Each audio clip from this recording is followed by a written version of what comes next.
instead of figuring out how to do it, figure out who is already the superhero with the superpower to do those things, get the best people on your team. And then in 2 days, you're on to the next project because that thing's getting done. Exactly. What's up, guys? Today we have special guest Clifton Yasutomi. So Clifton is a financial advisor and co-founded Mission Financial Group. They help hundreds of families and currently manage over 200 million in assets. Welcome to the show, Clifton. Thank you so much for having me, Daniel. So you're the first guy who's not like a real estate investor, but you're a good friend. And I know like you think about, you're around money and wealth like all day long. So I thought it would just be really fun to kind of get your perspective on just building wealth, maintaining wealth, preserving wealth, and just all things kind of related to money and wealth. Yeah, thanks for having me as your first non-real estate guy, first non-real estate guest. You're right. I'm around money and money conversations all the time. So as a financial advisor, what's really interesting is that I get to see people's financial picture in quite a bit of detail, which is unique because especially in Hawaii, but in general, people don't tend to talk about their money. So people are left to figure out how money works and how their family did it and even how the successful people did it. You kind of have to read between the lines, but you don't really get to ask all the questions or get intimately involved. That's a really good point. I think just as people in general, like whenever you talk about finances, it's such like a personal subject. And like even when you're on like your family at the table, like it's not like a natural conversation to have. And so like, let's say like you talk about sports, you talk about, let's say like your health and fitness, but there's like the health and fitness of your finances, which is something that I wish more people would just have like an honest and open conversation about, but just so you can like see what to do, what not to do, and then just checkpoints or accountability. There's a whole bunch of things that happen when you just have good, healthy conversations about money. Yeah, you're right. And I think it is because money is so personal. So people are shy to talk about it. It's personal. It's so close to you. But when families sit with me in the office and we talk about money, we have that money conversation, and they've not even had this conversation. Sometimes husbands and wives haven't had this intimate conversation about money. So that's what makes my job interesting. So sometimes I imagine like we deal with money and we're around money all day. Husbands and wives have like their own perspectives. Probably when they sit in your office, they've never discussed it with each other, probably sometimes. And so you're probably playing like teacher, coach, but also counselor probably at different times when people are trying to navigate this thing, right? Absolutely. And money's tied so closely, like you said, to life. So you can't talk about money without talking about what's important to you, what you value in life. And people just are built to value different things. So when you have a husband and a wife, they don't realize it. I know I didn't realize it when I got married, but a lot of times the person who we marry is almost a polar opposite, which means that they value different things, which means that they want to put money in different places, which creates a lot of conflict sometimes. I think that's one of the things is like whenever you see where people put their time and their money, you see where the real priority is, right? So people are like, I really value church, but they don't go to church or they don't tithe, right? So like obviously they don't value, or I really value my kids, but then they don't see their kids or they don't invest in their kids. And so it's just where you kind of put your time and your money is like a real direct reflection of really what your priorities are right in life. Yeah. And that's true. The funny thing is that we don't even take good account of where our money goes and even where our time goes. So part of when we help people to get organized, we have a 7-step process, and step number 1 is to get organized. And just then, so you can see what's going on, like to get a picture, that's like the first step. So. Inventory. Where's my money? And probably where's my time going? And that in itself, that exercise is really eye-opening because it reveals what your value is. I think that's a really good point. I think whenever you just take an account or just like analyze what you're doing with your life, it's super healthy. I think one of my business coaches told me like for 1 week, just take a time study of yourself. So every 15 minutes, write down what you're doing. And that's really helpful for me to just see what am I actually doing like with my day all day, like, but it also is, so what I find is like whenever you take like in a study or keep track, whether it's your budget, whether it's your time, whether it's like your food, you just naturally do a better job of like making better decisions because like you know that you have to write it down, so I feel like sometimes when I was doing a time study, I was like, oh, I watched Netflix for like 15 minutes or YouTube for 15 minutes. And like, I just kind of naturally watch a little less probably because I'm actually recording my time, so. Yeah, that's true. Just seeing that in front of you, it's going to open our eyes. So what is like the process of like taking an account of their their budget or time with like that first step in your What's the process? So we call it the 7-step retirement roadmap. Okay. And usually the families that we work with, they're not trying to get rich anymore. They've already gotten rich. Okay. They have some wealth. They built something up over time. So they're generally in their 60s because that's the age that you're at when you're getting ready to retire. And so after you've accumulated this mountain of money, this mountain of assets, that's when things get extra complicated. Because when you have the conversation about retirement, that mountain of money, you're done building it. Now you got to start spending it.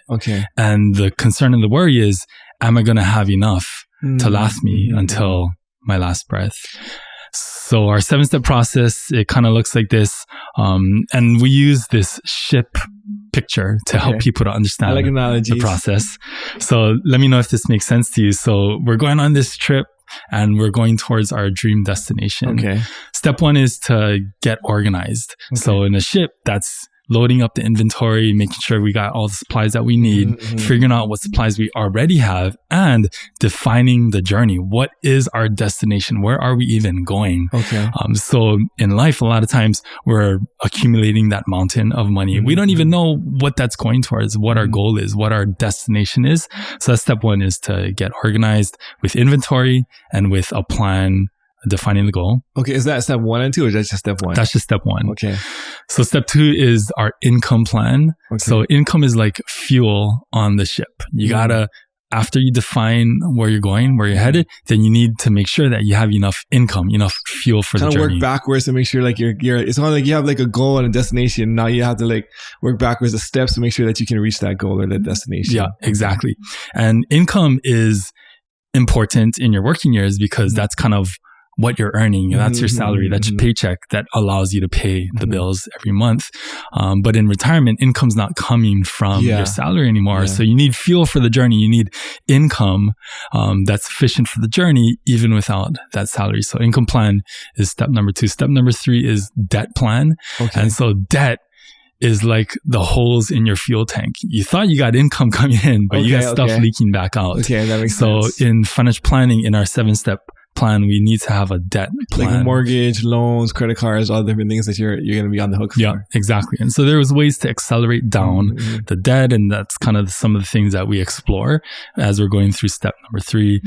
Step number 4 is to have an investment plan. So an investment plan is kind of making sure that we're catching the tailwinds, that we're accelerating our journey. So the mountain of money that you built, or what you build, make sure that help that to continue to grow a little bit on its own, right? Exactly. That's what's productive. That's the engine that's running the fuel, that's accelerating our journey in the right direction. Catching tailwinds of the markets helps as well too. So that's step 4. Step 4 is your investment plan. Step 5 is your tax plan. So taxes are kind of like the headwind. And you think you're making progress financially, but it's so easy to forget that all the money that you earned, it's not yours. The government's going to get their take, whether it's investment profit, whether it's income, whether you bought something and sold it for profit, capital gains. That's one of the things why I really like real estate investing or real estate assets in general, is because it's very like tax friendly, where the government really incentivizes you as a landlord, or a real estate person to kind of like save on tax because they want people to invest in real estate. So they make it where the rules are like almost in our favor, where we almost, like, a lot of times we don't have to pay taxes just because like different kinds of real estate exceptions. But. Yeah, that's true. The other thing that we talk a lot about in step 6, in step 5, which is the tax plan, is building tax-free wealth. So in real estate, tax-free wealth might look like holding onto properties and exchanging it 1031 all the way until you die, so you could pass on your asset with step up in cost basis to your heirs. So that's one tax strategy. But building wealth in a tax-free world also is accumulating in a Roth account.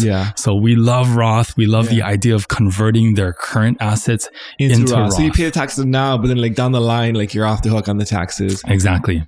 And I think there's like some people use like life insurance policies, right? Where you borrowed against it in the future. So it's like tax free, like quote unquote income, like in the future and stuff. That's tons of different strategies you can go for when it comes to taxes. But when it comes to taxes, I think one thing to recognize is that like we said earlier, no one's going to escape taxes. But what we can do is we can control when we pay taxes and at what rate.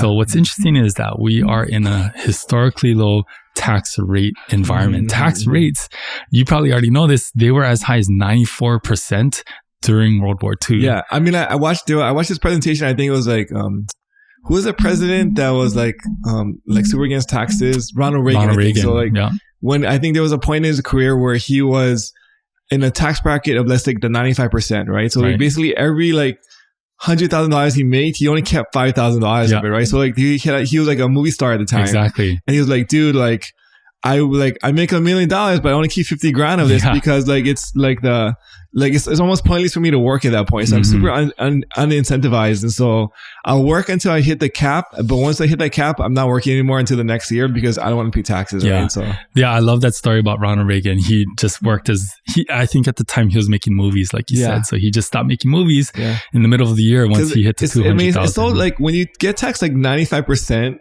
like you think like you're like the person is still gonna like just work and then now you're just gonna get more taxes, but the reality is if someone's getting taxed at 95%, that just like demoralizes, like it just there's no incentive for you to actually produce any kind of income, right? So it's just like you're really like kind of shooting yourself in the foot by taxing somebody like that much, I'd say.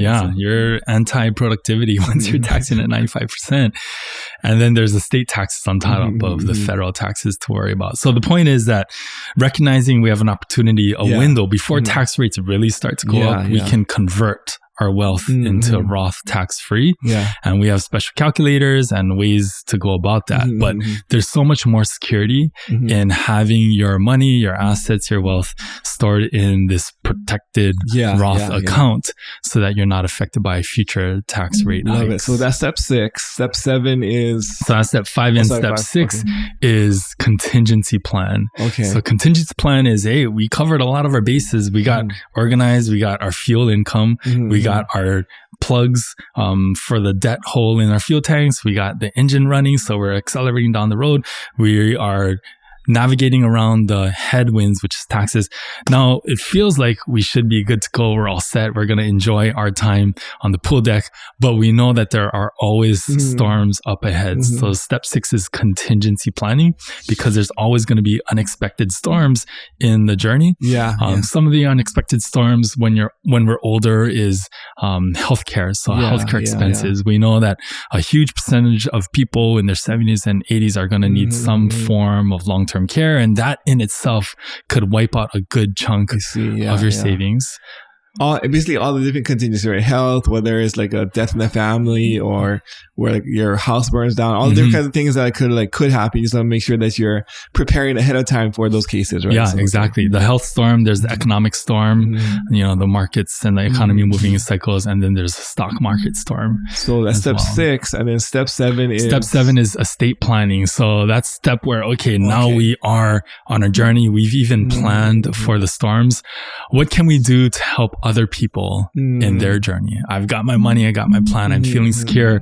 And now we can look to our children, we can look to the organizations that we want to support and make sure that after we're on our journey, we're also helping people in their journey. The succession plan too on that, right? So I love it. So I like the picture of the ship where it's like an analogy where you can kind of really relate it to like all the different kinds of parts of like of the plan. That's very genius. Who came up with that?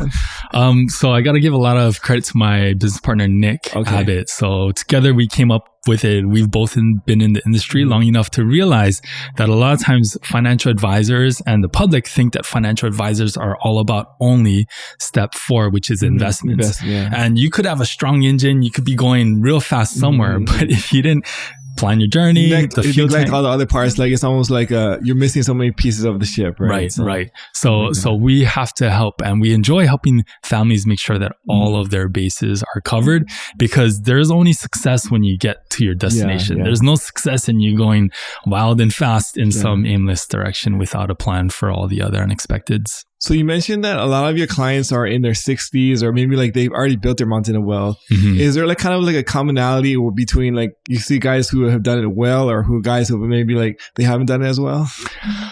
Oh, that's such a loaded question. There's so many different ways that people have arrived to the place where they can even think about financial freedom. You have your own journey. I love your story. Still on a journey, but I mean, we've had like a really good ride so far. So, yeah. And then there's the millionaire next door, which is the guy that didn't make a ton of money in their salary, but they're really good. Frugal at saving. Exactly. Saving. There's people that have bought and sold businesses. There's real estate. There's so many different paths. And so that's kind of been the benefit of me sitting in my seat, is just seeing everyone's story and getting to learn from them and learn about them. It's almost like a little mini education or like, degree, or you're in like your own school where like you just get to see so many different case studies. And then from there, I mean, like, I think like a lot of real estate investors, actually, they were like accountants or they worked in the industry, some financial advisor where they saw like, wow, real estate was a big portion or how a lot of people got rich. And so that's what they just said, like, let me ditch like this accounting job. Let me go where the real money is, which is real estate investing, but it could be businesses, or there's a lot of different ways that you can do it, maybe stocks or different things. But just, you have a very unique opportunity and perspective, I think, on just how people have been building wealth over the last 20, 30 or 40 years. Yeah. And when it comes to building wealth, there's really only two ways to do it. You got to own something. You either own real estate or you own businesses. Those are the two ways that people build their mountain of wealth. So real estate, you're the guy, you're the expert. Owning businesses, it's a lot of work to set up a business, get all your licenses, find a place to conduct your business, bring on a team of employees. So that's one way to build a business. But the other way to own a business is through the stock market, which is buying fractional ownership of some of the largest companies in the country and in the world. So we help people to understand those two avenues of owning something, real estate or companies. Do you see like a commonality between maybe guys who have not done so well? Like, I mean, just like not so maybe, there's the tactical, like business or real estate, right? But like maybe like mentalities or like, you know, like, or like thought patterns or just like the habits or something where guys have done really well and guys have maybe struggled a little bit. Yeah. I think, when people kind of flip their priorities upside down, then that tends to lead in the wrong direction. So, a lot of times when people who are not heading in the right way, when they get the paycheck, they feel rich that day. And so they have their fun. And then they realize that they have to cover their monthly expenses. So they cover the basic expenses. And then at the bottom of the funnel is saving for the future. So there's the fun, there's the now, and then there's the future. And the future is kind of what loses out. And that's the people that don't really have a lot for the future. What's like the best way to prioritize that, would you say? Yeah. So first things first is to take care of what you got now, which is taxes, which is giving to God if that's part of your faith, and then covering all your basic bills, and then defining your future goals. And so I walk people through this exercise using a simple financial calculator. Define the goal. How much money do you have today? How much money do you need in the future? So present value, future value, what's the rate of return? And how much do we need to save every single month to put us into the habit to automatically achieve that goal after X defined number of years? And then the fun is in the bottom. So like whatever leftover you have, you can use it for fun, but you can make sure your today's needs and then tomorrow's future like investment is taking care of first before you take out the fun section. Yeah, you got it. So the now, the future, and then the funds on the bottom, but then you can go wild with the fun allowance because you know that you've earned that money to enjoy for travel, restaurant, shopping, entertainment. I love that. Do you think is there a reason like maybe there's not more guys who are reaching out to you like in their 20s, 30s or 40s? You mentioned most of them are in their 60s. Is there a reason why people are like, hey, Clifton, I'm in my 20s. I want to plan for my future. Like, well, here's like, give me a game plan or something, like, you know? Yeah. So you're asking, why are people who are younger not reaching out for help? And I'll give you the general answer in the industry is because it's not profitable for financial industry professionals to help someone when they're just starting out, because there's no way for you. They don't have money. They don't have any assets to manage, etc. So it's almost like a charity work to work with like the 20 or 30 year olds. That's the catch-22. You want to get rich, but you need to be rich to pay for professional advice. And so there's this huge gap. There's this hunger, there's this need for financial literacy. And so that's something that I love to do is teach people about finances. But the way that we've built our business is to help people who look like my first couple of clients when I got started in the industry, which were my family, my grandma, and my dad was getting to retire. And then that's what the rest of my clients happen to look like afterwards. Those guys pay the bills, right? Like so you need that to pay the bills. And then the 20 and 30-year-olds, that's almost like the pro bono, like say, I enjoy doing this, but then like I'm not gonna really get paid much for doing that. So. But the neat thing is that there are now, through social media, through the internet, there's now access to people that can put out their content at scale and make a good living off of helping people to get started through online courses, through what you do, which is just sharing real estate secrets and tips and strategies. So I think now that gap is starting to be filled. But for a long time, the traditional Wall Street professional financial world they couldn't pay attention to that group of people. How did you get started? Like, how do you know all this stuff? Like, how did you get started becoming a financial advisor? There's still so much to learn. The world is constantly evolving, but how did I get started?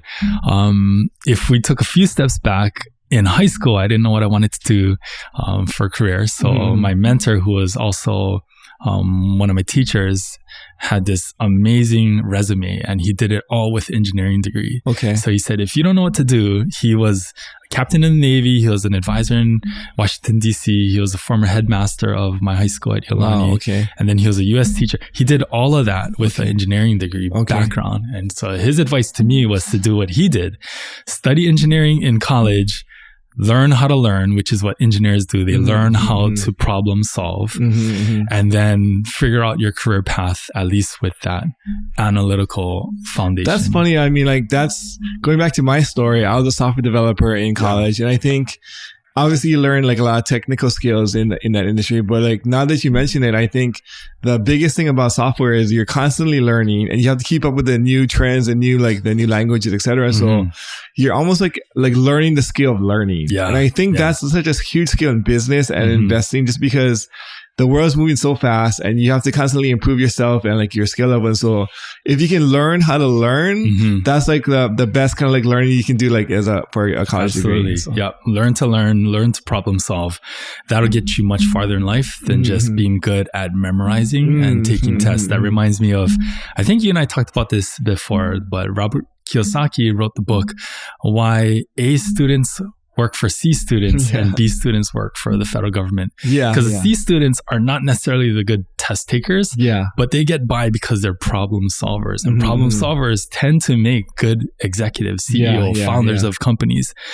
And then the A students are the guys that they want to put in management positions to kind of follow all the rules. Good at memorizing things, good at just like just keeping a body of knowledge. You know? And the crazy thing is in high school or college, cheating is discouraged. But in the real world, cheating is like the best thing. And let me explain that. So like when you're in your school, like you're not supposed to share notes with your neighbor. You're not supposed to look at their tests. Like you can't look on Google for the answers and stuff. But in the real world, like I can use a calculator whenever I want. I can ask my friend, like, hey, can I borrow you? Can you do this for me? And then like maybe just like pay you or something. So like there's so many different ways where in school you're disincentivized to like take the real world skills of cheating, but in the real world, like cheating is so helpful and valuable. Like, you know, like, and I mean, like, I don't mean like that, like doing things dishonorably. I mean, like, dishonestly. Dishonestly, but just the fact of like just leveraging like other people and problem solving to figure things out. It's not just like the straight and narrow kind of way. Yeah. You know, And problem solving is not always you learning to do every single task or skill. I think you've shown that you've learned this. And it reminds me of the book by Dan Sullivan, who's a huge business coach. I think you're very good with this. Yeah. We talked about that book that he wrote, which I read and I love. Who, not how. So the who, not how principle is you want to get something done. One way to do it is to learn how to do every single thing. I want to build a house. I got to learn how to frame the house, drywall, and then install all the fixtures and then plumbing and electrical. That's going to take a really long time. Instead of figuring out how to do it, figure out who is already the superhero with the superpower to do those things. Get the best people on your team. And then in 2 days, you're on to the next project because that thing's getting done. Exactly. And I think part of it too is just like finding the creative solution to make that happen. I heard a story of this guy, he was in high school. And so he was like, hey, I've got all this homework I got to finish, right? I don't want to do the homework myself. Right. So he's like, okay, I got 20 different problems that I need to finish for like, let's say for the week. So I'm like, he talks to his first buddy. He's like, hey dude, I got 20 problems. Let's split it. Like you do the first 10, I'll do the second 10 and we'll meet up and then we'll exchange just like we'll do half the work. Yeah. So okay, great. So that sounds like a good deal. So he makes a deal with his first friend, goes to his second buddy, unbeknownst, like, hey dude, we got these 20 problems. You do like the last 10, I'll do the first 10 and we'll exchange later, right? Yeah. So then he takes the first 10 for the first guy. He's like, I'll get back to you. He brings those answers to the other guy and then he exchanged with those. And so he got both sides of like the equation without doing any of himself just by just kind of being creative. Right, right. Yeah. And what that allows everyone to do is operate more narrowly in their superpowers. So if I'm building the house, but what I really love to do is design the kitchen. Yeah. And that's my superpower. And I have an eye for that. I'm one of the best in the country. Then I just want to do that all day. That's my superpower. It brings you energy, like you're good at it, right? Right. And someone else has the superpower of doing the other elements of the house. Now you're building the most beautiful house with the A team, and you still have a piece of that, but you've just brought the right people around you. And the thing is, like, when everybody is working in like their passion or their superpower, is like, it's more enjoyable, right? It brings them energy, like they enjoy it, they're way more productive versus like if you're forcing yourself to do something. And so like for me, like I hate paperwork and emails. Like it like literally sucks my energy out of me. Like, you know, so we have an amazing like admin over here on our team who just helps so much to kind of like take that off my plate. She's very good at it. Like, you know, it's like she does it way better than I do. And so like if I was to do it, it would take me like 10 hours and it wouldn't be like that productive for like 2 hours of work. At the same time, she can do the same thing in like 2 hours, be way more productive at it. And then now I can do other things like trying to find a deal or let's try to like raise money or the other kinds of things that are helpful. Like, and so. Right. Yeah. So we do something similar. You talked about building your team. We have a framework which you're also familiar with, which is called core values. Okay. And so in the core values framework, it recognizes that people are all built differently. Okay. And that's so applicable to understanding ourselves, but also understanding our relationships with other people. And then thirdly, understanding how to build a team in the corporate world. So in the core values framework, there's 4 hemispheres. There's the north and the south, and the east and the west. The north and the south is the being person and the doing person. Some people like to be. They like to sit back, observe, watch, figure stuff out, collect data or collect emotions. So that's the being northern hemisphere. Opposite of that is the doing. The people that don't take 10 years to plan, they just boom, they're out there and they're doing the thing. And there's merit to both types of people, north and south. And then east and west, you have the intellectual and then you have the emotional. So some people are driven by data, some people are driven by emotion, and both also have merit. So you got all 4 quadrants, and then you have the people that fit into those 4 quadrants. So the being and the emotional person is the relator, and they have all these unique attributes. And then the being and the intellect, that's the observer. They're trying to just figure things out. They're always collecting information. They're focused on getting the right answer. Then there's the doing and the intellect. The doing and the intellectual person is the captain. They're trying to get stuff done. They're moving forward in the intellectual way. But then there's also the person that's moving forward in the emotional way, which is the exhorter. They're planning the party. They're gathering the people. They're getting the stuff done that meets the emotion of happiness and fulfillment. So anyways, when we're building our team, we recognize who we are in that quadrant or in that framework, and we know that we have a hole in this space. Maybe it's the hole in the admin, like you're referring to. So we know. I recognize myself where I'm like the captain, man. Like, I like doing it, and I don't like emotion. Like I just like processing things logically and just like, let's move this ship forward. What about you? What are you? So I'm also captain.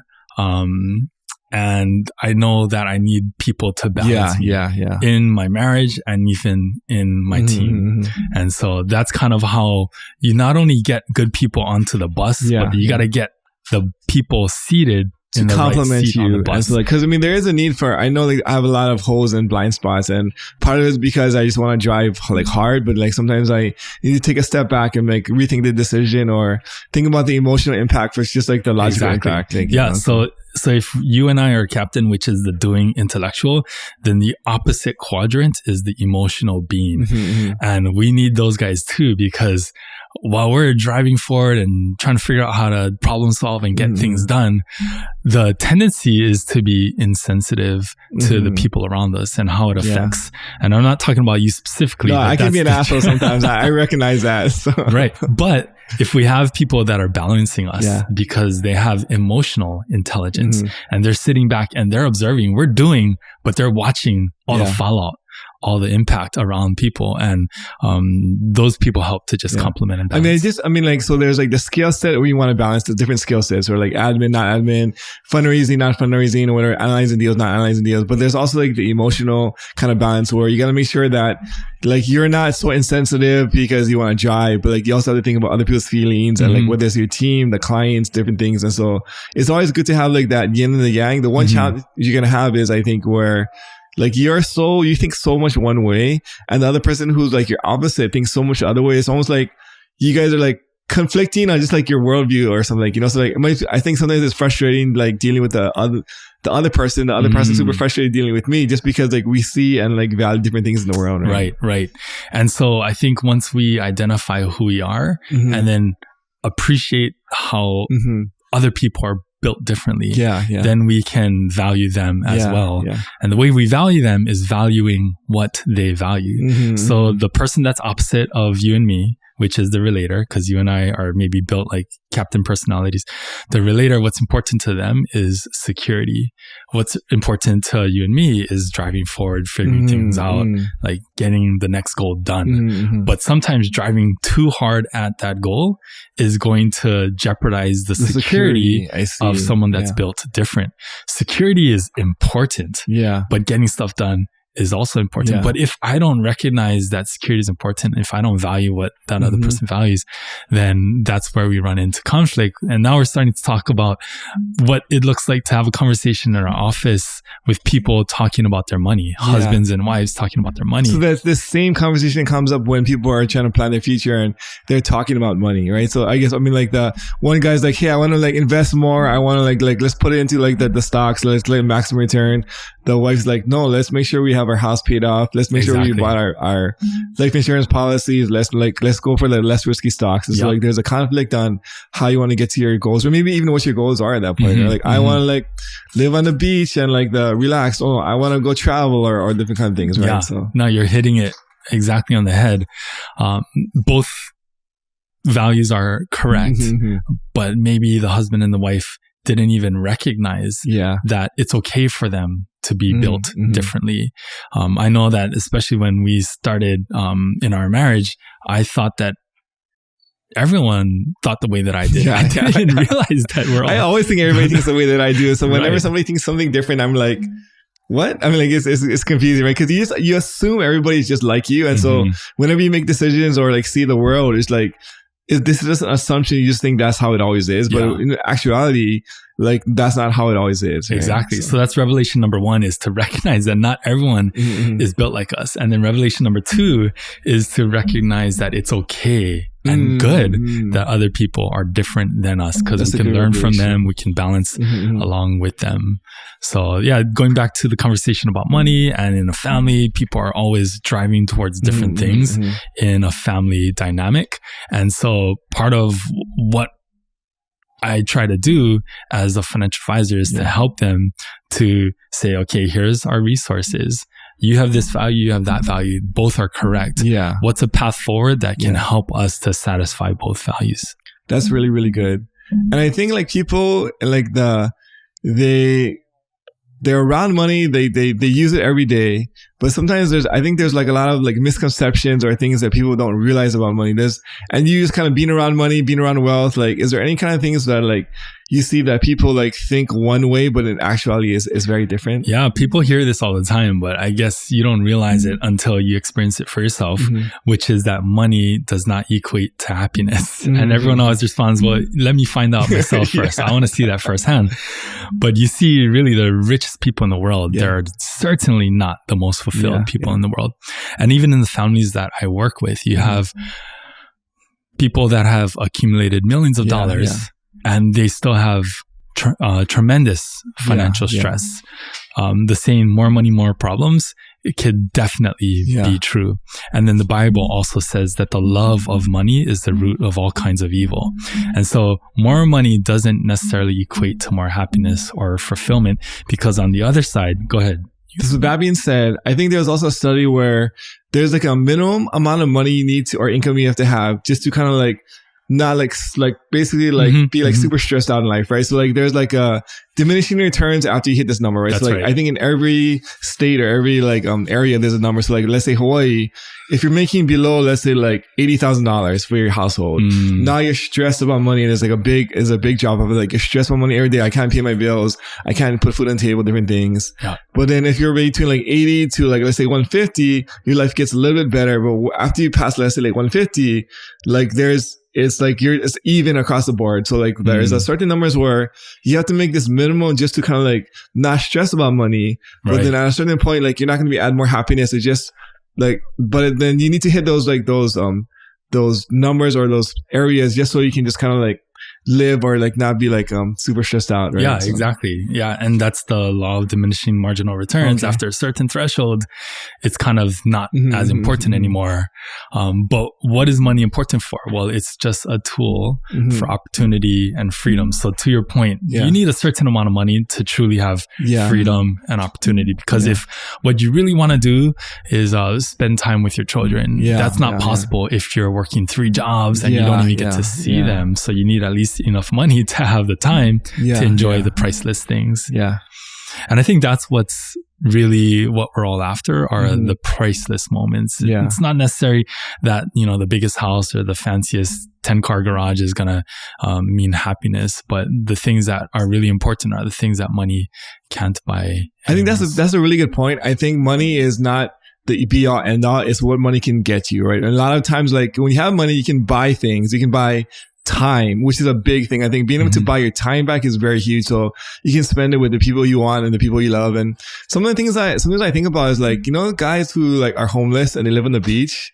Like, is my life really that much better than them? Because they have like time. Like they can do whatever they want, whenever they want, right? They can find food. I mean, like there's charities who will give you good foods every day. And so like they have like almost like the ultimate, like being homeless is like the ultimate like time freedom hack. To a certain point, right? There's also some like detriments where you maybe like your self-esteem or being able to provide for your family or kids or schools might be affected. But then at the same time, just like being homeless also like gives you like the ultimate time freedom. So like it's and you don't have to work, right? So like it's kind of like this balance where like just like a thought process, like what's like the point of life or what's meaningful. Is money like that important? Yeah. Yeah. That's funny. Yeah. You're right. They got time. They got beachfront property. Yeah. That's what we're all after, but in different ways. That's true. But yeah, the priceless things, I think that's really what's important. Just enjoying the people around us. I think that's another important thing to recognize is that the way that we're built is for relationship. I think that's how God designed us. He designed us to have a relationship with Him and also to have a relationship with each other. And so where does money fit into that? It's not really necessary to have fulfilling, healthy relationships with God and with people.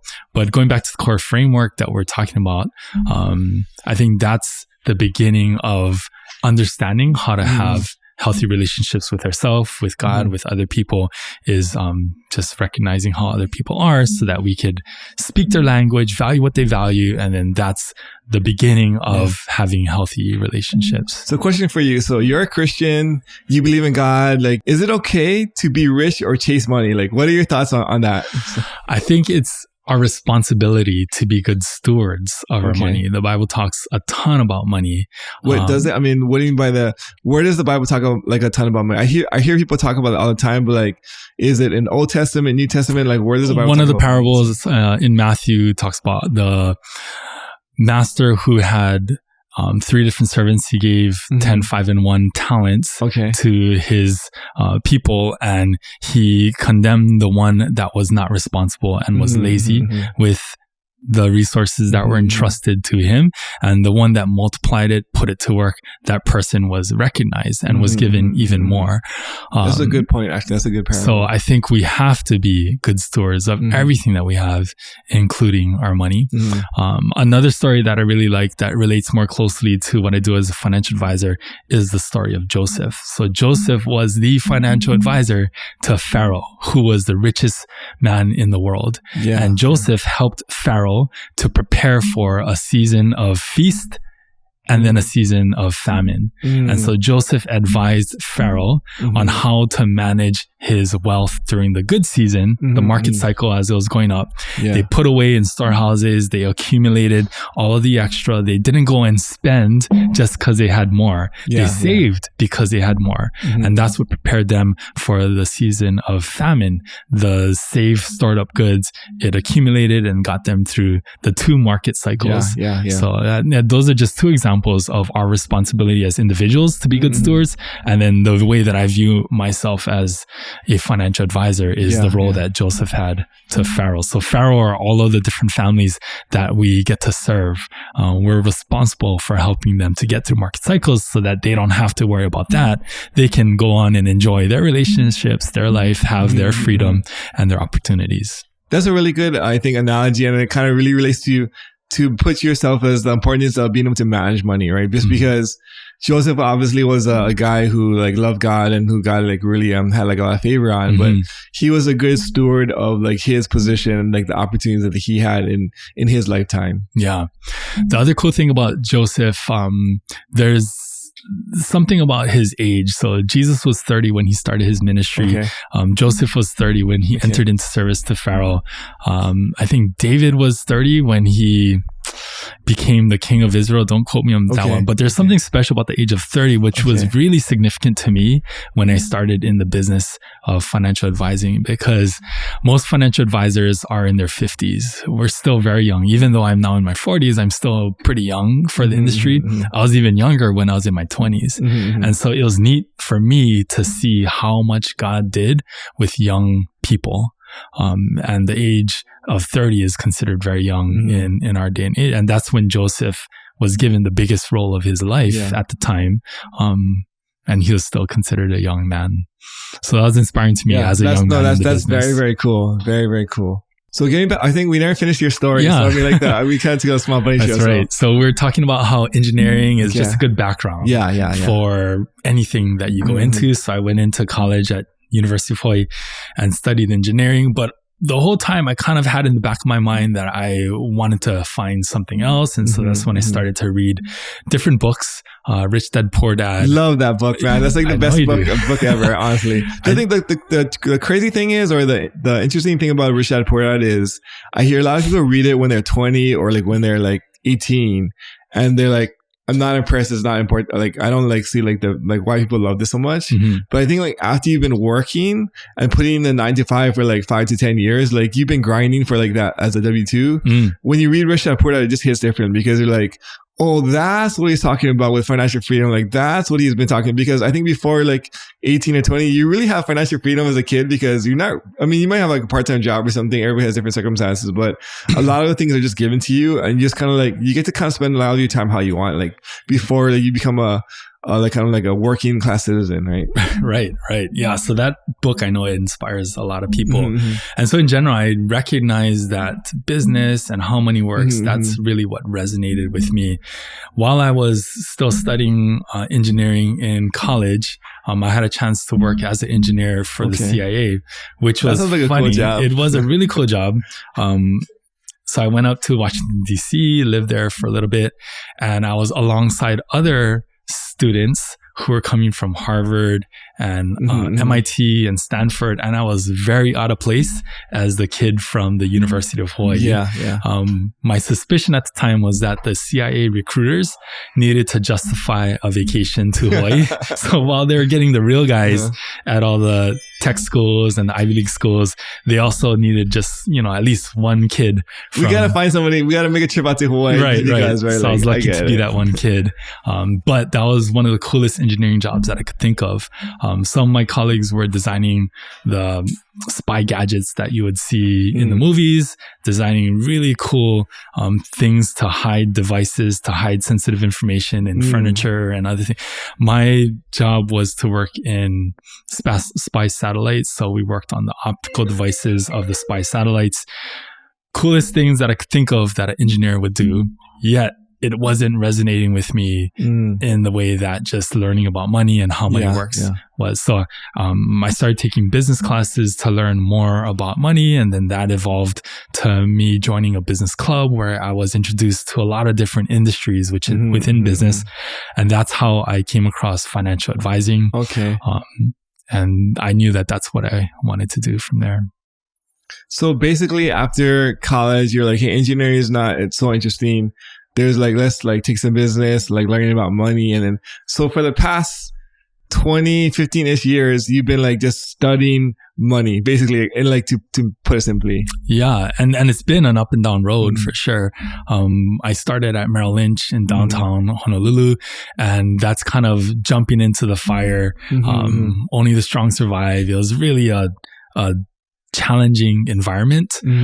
But I feel like I learned a lot. One of the things that I learned most was to develop thick skin, because we are offering to help people and not everyone wants help. And then they're looking at this 20-something-year-old kid and wondering, what does he know about money? So that was a good exercise. And eventually I recognized that what I really wanted to do was to not work for a money corporation, a financial Wall Street company, but to eventually be a part of something that I could own and design. So almost start your own small business, because I think so when you're looking at these different guys who are successful, there's the guys who own a lot of real estate and there's the guys who own businesses. And so why not choose one of those paths, right? As a financial advisor, if you can own your own business, that's really a good avenue or vehicle for you to kind of reach some of your financial goals as well too, right? Yeah, that's something that I saw right away at Merrill Lynch. Some of the people that had the biggest store of wealth were the business owners. So in the world of financial advising, there's a spectrum. You could work for a bank and you could work for a corporation, or you could open your own financial services company. And that's the other side of the independence in that spectrum. So I knew that I wanted to tend more and more in that direction. So in 2018, we launched the Mission Financial Group brand. Nick Abbott and I did. And that's been a tremendous amount of work, but it's all worth it, because we're kind of nerds when it comes to learning about the industry, best practices, reading books, and you want to implement the cool stuff that you learn right away. And there's all this technology, they call it fintech, financial software that can do all these cool calculations, and you want to implement that right away too. You can't really do that with full freedom unless you own your own company. I see. Yeah. No, I mean, that's really cool. I think just start striking out as a small business owner. There's so many lessons to learn, and you really grow as a person, as an entrepreneur, as you're building a business. And I think someone gave me said this quote one time, is the best development of the best tool for personal development is owning your own business, because owning a business forces you to develop as a person, whether it's leadership, whether it's finances, whether it's just responsibility in general. And so just it's the best tool for you to just become a better person. Yeah, I could see that. Yeah. And like you said, I think you learn a lot about yourself, but you also, I think, can make the biggest impact as well. So we're building this company to serve people in the way that we think makes the most sense. And it's not something that we'd have the freedom to do under another corporate structure. But now I feel like we're really accelerating in helping people in a way that is most impactful. Part of that was developing that 7-step retirement planning process to walk people down that roadmap, check all the boxes, and get them on their way to step 7, enjoying their life, and then helping other people. I really like that 7-step roadmap. So we love real estate on this show. Like that's a big part of our thing. But I guess in general, what are your thoughts or opinions just of real estate or real estate investing in general? I mean, you can't knock real estate. That's how people build wealth. That's one of the 2 ways that we were talking about. We invest in real estate differently in our world through real estate investment trusts, other strategies. Not that we're here to talk about the details, but the point being that we invest in real estate inside of portfolios. You invest in real estate directly, but there's merit to both. I think you have a lot more control and you can do a lot more to enhance the value of the real estate that you own directly. There's also a lot more work too, right? So like putting your money in a REIT is very different than flipping a house. Active. We're a lot less active, more passive when it comes to real estate. But when you look at the largest portfolios in the world, even the largest portfolio in Hawaii, I think Commonality Schools is one of the largest. They have a huge chunk dedicated to real estate. Of their $15 billion that they publish within that trust, $4 billion is real estate, and the other 11 is other investments. So real estate is legitimate way to build wealth, as you know. So if you're really starting out like in your 20s, or like there's kids here who are like starting out in their 20s or 30s, and they want to like build like the number, I guess there's like, depending on their goals, like your one goal is like, I just want to retire comfortably. The other is I want to retire like ultra comfortably, right? There's kind of like 2 different goals. The thought process and the way that they're going to get there will be very different. Would you say that? Getting to different goals requires different paths. Is that what you're saying? Let's say like if you want to retire, let's say like with like $100,000 a year on residual versus you want to retire with like, let's say like $500,000 or $700,000 a year in residual, like the paths to get there, I'd say like are very different. Or I mean, that would be my thought or my guess. Yeah, definitely. And maybe it comes down to like how much risk do you want to take and how hard do you want to work? But maybe the bottom line that's common among any goal setter is you identify your goal, you identify the time frame, and you identify your passion. And if all of those things are together, then the last thing that you got to do is identify the habit that you can do every day that will get you towards that goal. And if that's a habit that you tend to also love, then that's a habit that's easy to come by. Makes it a lot easier. And that's also the habit that's going to productively move you forward towards that goal. And then it's fun. It's not an arduous journey anymore. It's just a thing that you love to do that happens to be your passion, that happens to make you money, that happens to get you to your goal within that time frame. How realistic is it for like a normal person to retire with, let's say, like a residual at like $100,000 a year after they retire? How likely is it for someone to like retire? What would be the path, I guess, for that? Is like, can you just work at W-2 for like the 30 years and then kind of get to that point? Like, what would be like the so I think what you're asking is, what does it take to retire comfortably, even if your income is modest? Or can you do that if your income is modest? So what people have to first recognize is that you can retire comfortably on any income. What determines how hard it is for you to retire is your expenses, the lifestyle that you want to live. Because I have clients that have millions of dollars, but their lifestyle expenses every month is really high. So they need $1 million or more to get there. And then I have clients with a fraction of that saved, but they're super comfortable because their monthly expenses are much more modest and they're happy. They're content. They're fulfilled. They're stress-free when it comes to money. So it's not how much money do you have. It's how much money do you need to be happy. And if you don't need a lot, then you're content and then you can retire. That's a really good point. So I mean, like if you need the basic necessities, you're not going to be like, take 2 stupid trips or going out to eat all the time, then like the amount that you need to save for retirement is a lot less than somebody who's like, I'm going to buy like stupid cars, or I'm going to like take a lot of lavish trips and things. And so just working back from like your ideal or like your dream like retirement outcome, right? Yep, exactly. And that's exactly what you have to do, is to work backwards. That's why step number 1 for us is figure out what your goal is. We might do the math and kind of figure out, well, what do you need in income to achieve that destination? And then what do we need in investments, and how hard do the investment needs to work? And at the end of the planning process, we might say, hey, you know, your destination, you thought it was Tahiti, but let's talk about Kauai. Let's be happy with a different destination. And you can learn to be content with a different destination because we've worked the math backwards. And we said the price to get you to Tahiti in your dream destination in life, the price is too high. I like that. I think so. Everybody has a dream destination, but then it's like, what is the price going to be to get there, right? Whether it's like how much do you have to sacrifice in the next 10, 15, 20, 30 years to get to your dream destination versus like how much you have to sacrifice to get to like, let's say like a decent destination is not Tahiti, but it's Kauai or Lanai or something, right? And so that's something to kind of, I think, process through like on your own to kind of figure out what are your goals and then what is it going to take for you to get there and how much do you have to sacrifice? Yeah. And the people in Tahiti are not necessarily happier than the people on Kauai. Because the thing is, like, on your way to get to Tahiti, maybe that includes like 100 hours a week of working or different things, right? Versus like if you want to get to Kauai, like now that's 20 hours a week and I can still get to that and still be happy. Versus like the journey to get there is a lot more like arduous or like less or more taxing versus like, actually enjoying it more along the way. And that goes back to what we said earlier, which is some of the best things in life are priceless, or you can't put money to it. I just came back from a trip to Kauai this past weekend. Okay. We slept on the beach. Okay. Right in front of our surf break for 3 days. So sleeping on the beach, it's just a camping permit. It was like $30 a night. And all we ate was chips and steak the whole time and sausages off the grill. That's fun. And it's one of the cheapest trips that you could put together, but also one of the most fun. So even if in life your financial journey is to a simple destination, that does not mean that it's any less fulfilling and fun.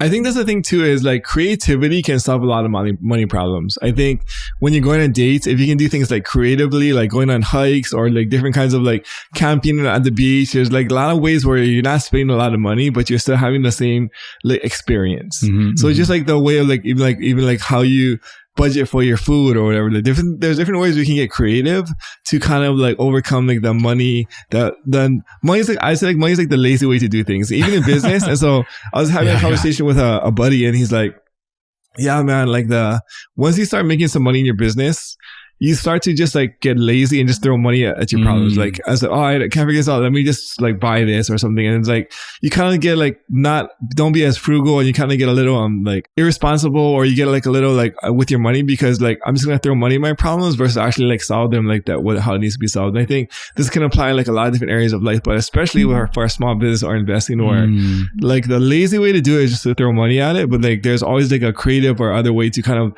solve it or take care of it, like in a different way. Yeah, that's a good point. Money doesn't solve all the problems.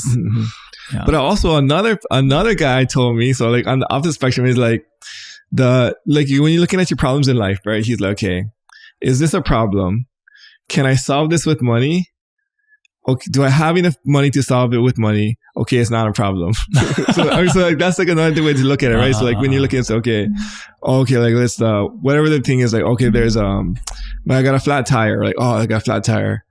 Can I solve it with money? Do I have enough money to solve it? Okay, it's not a problem, right? So like there's another way to kind of like look at life too, as like when you're, depending on what stage you're at. Yeah. So just something.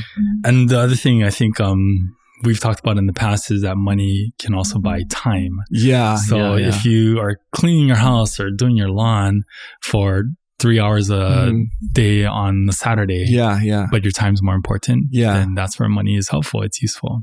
Yeah, that's a really, really good point too, I think. And so just on the journey to financial freedom, you're always kind of balancing where do I want to try and make more or like money, or do I want to spend and buy back my time? And I think on the journey, you're always juggling the two of them, right? Because like I can make more for the future, which I can buy more time in the future, or do I want to like just save that and like keep the time for myself now and not make as much in the future? There's always like that balance of like how much do you make and where should you spend your time? Yeah.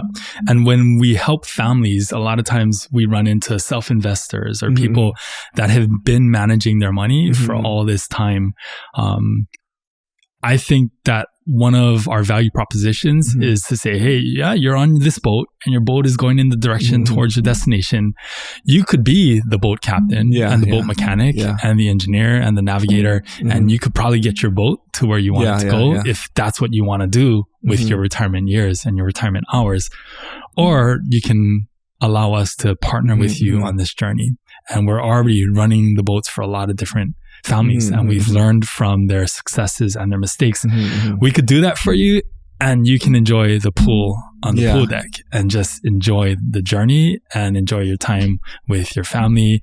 And not stress about it or kind of like manage it, because I think whenever you're like managing money, there's always like that weight of responsibility and stress. And so if I can take that off myself and give it to somebody else who's like, that's their lane or they're good at, or they're passionate about it, then also it'll help me in my day-to-day life to kind of like have a less of a burden or more freedom. Yeah, exactly. And then that's what we happen to be passionate about.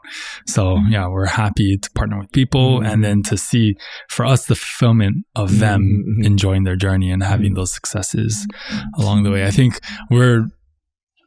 there's this cycle when we work with family. They come in and there's a tremendous amount of questions and stress, complexity, confusion. And we start to walk them through these 7 steps. And in the first couple of meetings, it's tense and we're working out conflicts and we're working through some complex issues. But we know that we've started to arrive at them enjoying their journey on the pool deck when by the second year or the third year they come in and we're not talking anymore about the details of the portfolio and the plan. We've kind of figured that out. Now we're just talking about the trips that they just took and the house that they helped their children to buy and the donations that they made to the charity or the church that they're super passionate about. So we talk about that for the first part of the meeting, and then we make sure that the ship is on track and it's not drifting off, and that we've kind of checked all the boxes still. But those are the fun meetings when we really start to enjoy the relationship and enjoy the successes together, when the meetings are less and less technical, because we're still doing our job, but they're not worrying about it. Can you, I mean, so you don't have to do this, but like, is there like a family you have in mind, like where there's like, I guess a big conflict between them, like Jane and John, or like they're way on the opposite ends of the spectrum, and you guys are kind of able to solve that? Like, what were they thinking? What were they fighting about? And how were they able to kind of resolve that? Or maybe they weren't able to resolve it after meeting with you guys. Yeah. So I think the most common one is the one that you and I can best relate to, which is, maybe the captain who has a little bit of observer. So they're driving forward, they're managing the big picture of the family life. And then you have the other side of the couple who's worried about safety and just built differently. So let's see. In the example that I'm thinking of, was there ever like a fight in your office where like they're yelling at each other? Oh my gosh, totally. Yeah, totally. That happens. And it's because money conversations are very personal. And so, there's some heated conversations and things that surface that the husband and wife didn't even talk about. Like, you spent that much money on this, or why have we been doing things? It's always like, is it always like the husband who's like the more irresponsible one, or is like, are there some like the wives are too? It's even. I think the way that we're built, it doesn't discriminate on gender.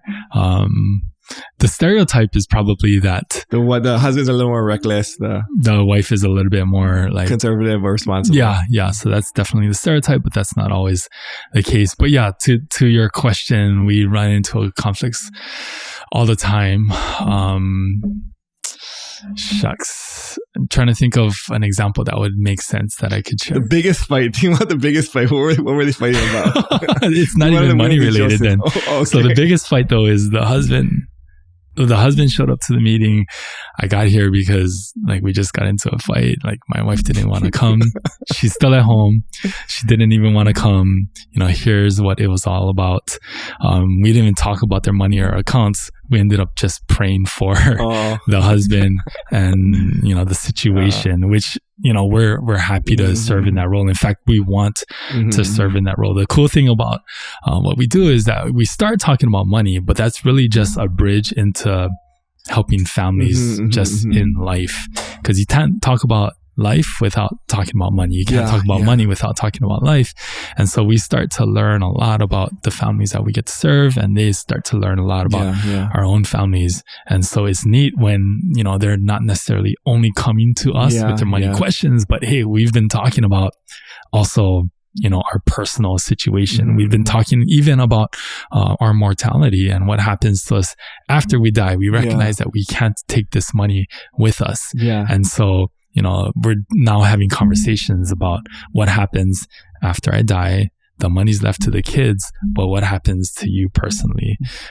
What is life after death? And all of those. That's a really cool, like, kind of transition, I think, where, like, I mean, for me, I think I have a conversation with people about money, or with like my spouse, or like other people about money. And then, like, it always starts with like you think the money is the most important thing, but it eventually goes down to like time, and then also like purpose, meaning, significance, a lot of these other things that are really deep rooted. And like, that's the real what you're trying to get to. But the money is kind of like the gatekeeper, the key to kind of get to that conversation of some of like the more important things in life. So I had a meeting with a client last week.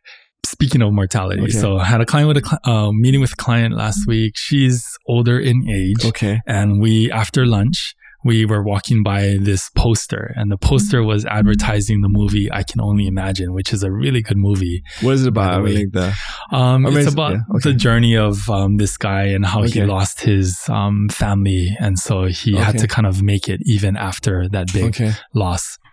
It's also a touching story, though, and has to do with the song I Can Only Imagine.